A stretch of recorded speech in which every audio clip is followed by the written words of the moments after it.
My name's Lindsey Kotz. I teach 8th grade math and Algebra 1 at Mansfield Magnet Middle School in Tucson, Arizona.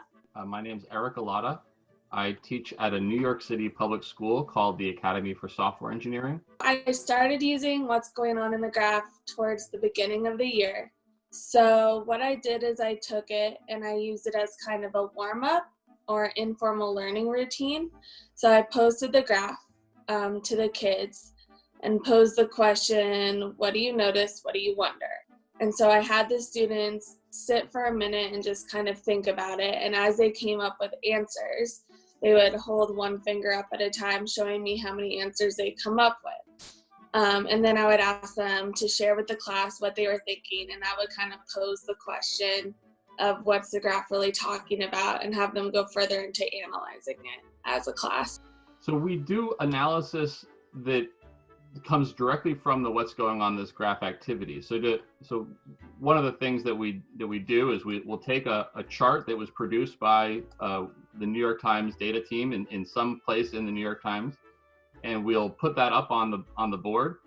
We'll come together as a whole class, and we'll go around the room making concrete observations about that graph. Now I've gotten some good tips and have improved this year at how to do that. So like some concrete steps would be to look at a graph as a class and focus the class's attention on the axes of the graph, the x-axis and the y-axis, and have them start making concrete observations.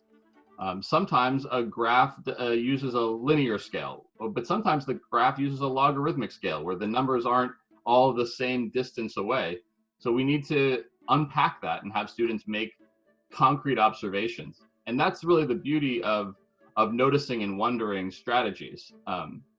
They allow students to get started by making observations that are simple. And the more simple observations often lead to the more profound insights later on.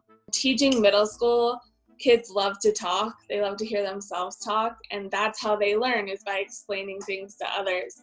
So this really, I think, helped my students to understand things in a better way and give them another outlet to express themselves. And I think it just made them understand things better. Less is more. I would add on to that too.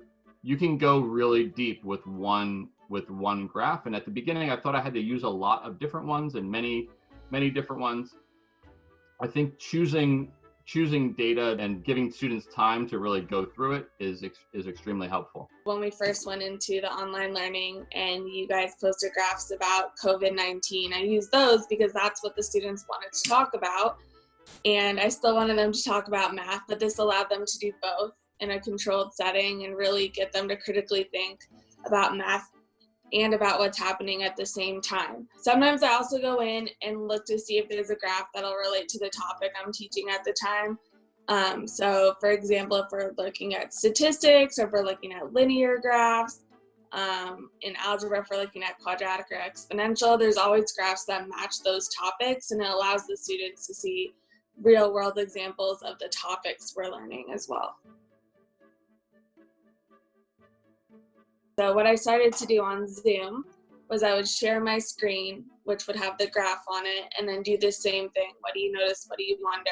And have them do the fingers, and then we'd share. I'd also start doing the breakout rooms with them because they could talk in smaller groups and really get into the depth of the conversation and write headlines together as a group and share their answers that way, which I think works great and really gets them involved, and they love it.